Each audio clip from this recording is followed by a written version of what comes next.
નમસ્કાર મિત્રો, ગુજરાત ટીવીમાં તમારું સ્વાગત છે। મિત્રો, અત્યારના સૌથી મોટા સમાચાર સામે આવી રહ્યા છે। જે મિત્રો અચાનક મોત, જે મિત્રો આપણે જણાવી દઈએ કે મિત્રો અહીંયા દુઃખદ ઘટના સામે આવી છે। વિદેશ જવાની કેલ્સામાં જીવ ગુમાવવાનો વારો આવ્યો છે।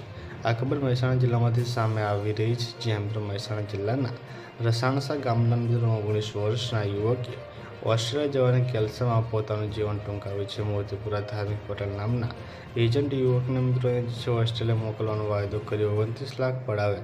મૃતક જે છે યુવકને એજન્ટ પૈસા પરત આપતો ન હોવાથી યુવક માનસિક તણાવમાં આવી ગયો હતો અને તેને ઝેરી દવા પી લેતા સારવાર દરમિયાન તેનું મોત થયું છે। સુસાઇડ નોટમાં યુવકે મરવા પાછળ એજન્ટને જવાબદાર ગણાવ્યો છે। તો મિત્રો, ખૂબ જ મોટા દુઃખદ સમાચાર છે। પણ મળતી રહેશે। ધન્યવાદ।